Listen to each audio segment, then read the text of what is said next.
I'm Jimi Hendrick, and this episode is called Inspired Leadership with Dan Clark on Empower Your Pattern 2.0. Did you know that there are patterns to help you receive more, to help you live a better and extraordinary life? Well, I'm Jimi Hendrick.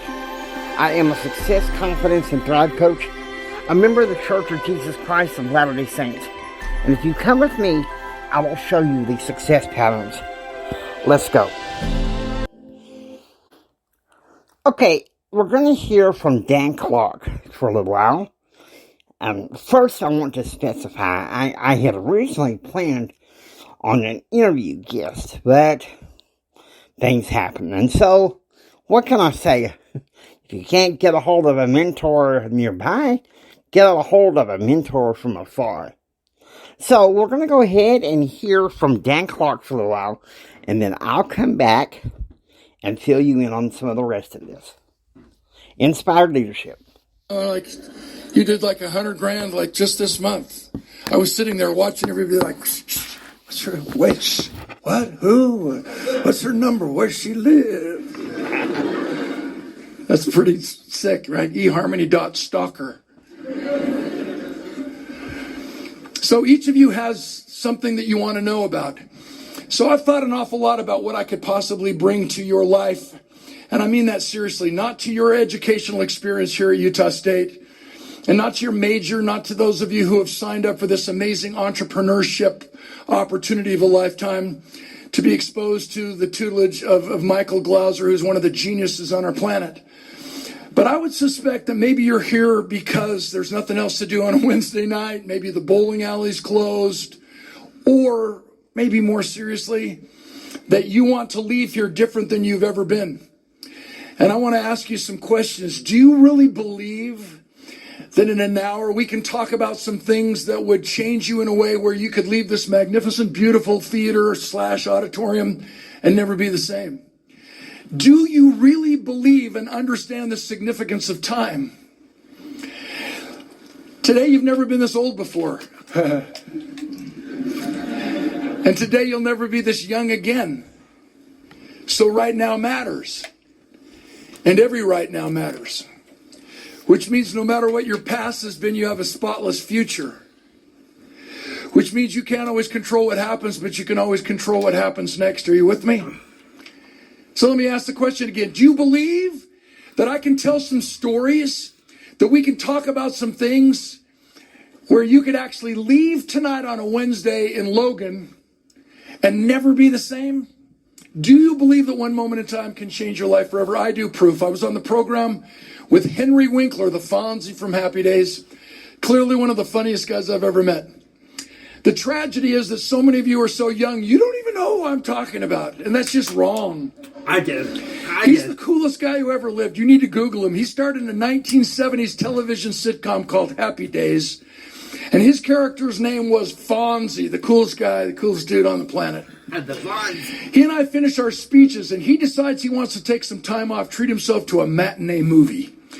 So he slides in through the side exit door of the theater. And as Henry Winkler shuffles himself through the aisle, he finds himself a vacant seat. As Henry Winkler turns to sit down on the chair to look up at the movie screen, the little girl sitting right behind him smiles this giant smile. She points her finger and she slowly says, Fonzie. Henry Winkler immediately snaps into the Fonzie character from Happy Days. Hey, whoa. And the lady sitting next to the little girl passes out. Henry Winkler milks the moment. Whoa, I thought this only happened on TV drama. Hey, how cool is this? Whoa. Theater manager comes out, takes care of the woman's needs. She's lying in the aisle. Cold pack on her forehead. She's asked one question. Why did you pass out? She said, my little girl is autistic. And that is the very first word she has ever spoken in her entire life. Do I have your permission to blow your mind forever? Question. Do you believe your life has an expiration date? Some of you are like, wait a minute.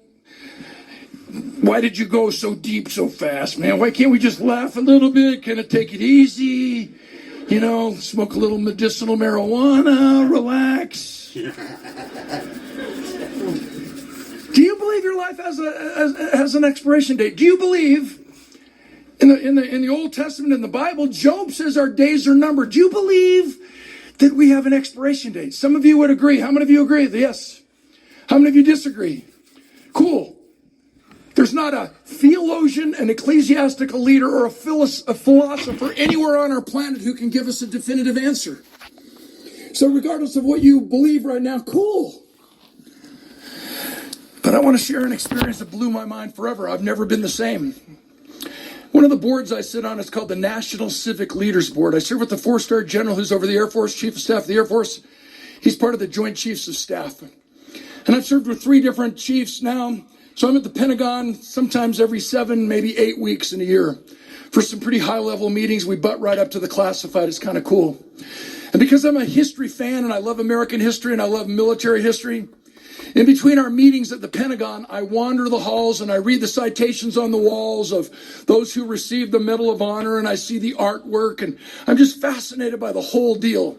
And at the end of my self-guided tour, I always end at the memorial chapel that commemorates what happened that Tuesday morning on September 11th, 2001. And it's always a self-guided tour, so I have no one to ask questions of, but it's an interesting experience because it's a small room, this memorial chapel. They have the religious traditions represented, all of them in different holy books. They have the names of the 184 who died that day and some of the wounded.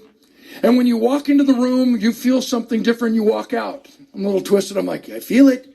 I don't feel it. I feel it. This is real. It's a reverent spiritual experience.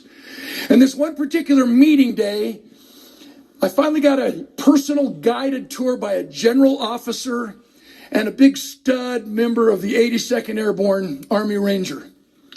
For those of you who have friends or maybe subscribe to the conspiracy theory, this gentleman, this member of the 82nd Airborne was there on that Tuesday morning. He carried out dead bodies. He carried out pieces of that 757 jet that collided into the Pentagon, putting the conspiracy theories to rest once and for all. And so we end our little kind of tour and we show up at this memorial chapel. And I finally got a chance to ask questions that I'd always had. General, why, when this is a tourist attraction, why is this memorial chapel so small? And he said, because right here in this exact spot is where the nose of that 757 jet crashed into the Pentagon that day. And this is the exact office of the government employee who worked there for 50 years. And this particular morning, September 11th, 2001, was the first day that this gentleman who had worked at the Pentagon for 50 years, it was his first day out of the building. He had never called in sick one day. He had never taken one day off for a vacation and had never missed one day of work. And that morning, he was not in his office. And he was on the jet. That day, he took his first vacation day and drove to Dulles Airport, where he caught that jet that was hijacked, hung a U-turn, and crashed into the Pentagon, into his office. So again, we don't have a definitive answer of whether or not our days are numbered. But you know what that experience did for me? I'm 60 years old. I'm old. I bend over to pull up my socks and I think, what else can I accomplish while I'm way down here? I go to bed healthy and I wake up injured, and all I did was lay there. Is that starting to happen to any of you? I wake up, my hips asleep, my foot hurts. I'm like, hey, what's going on around here? Starting to stretch out in case something happens to me at 2 a.m. But because of that experience, I wake up every morning much earlier without an alarm clock. I stay up much later. I realistically only need 4.5 to maximum 5 hours of sleep a night. I've written 9 new books. I have 34 books. This video is so obsolete, but it's okay to show it because I wanted to refer to my experience up into space so you can see the little, John in my spacesuit. But I've written 34 books. I've written 9 books in the last 15 months. People are like, how do you do it? I wake up early, I stay up late, I get on an airplane for 4 hours from here to Atlanta, nobody can get a hold of me. Instead of watching some lame movie that doesn't change my life at all, I hunker down, I listen. I love that man. He is an awesome speaker. You know, leaders can inspire the world to where things could never be the same. You look at 9/11. I remember where I was on 9/11. I just woke up, and the radio was on and said, the two World Trade Centers were collapsing. The Pentagon's been hit. I was like, no, this has got to be some futuristic dream. No. It wasn't that way at all. But I'll tell you something.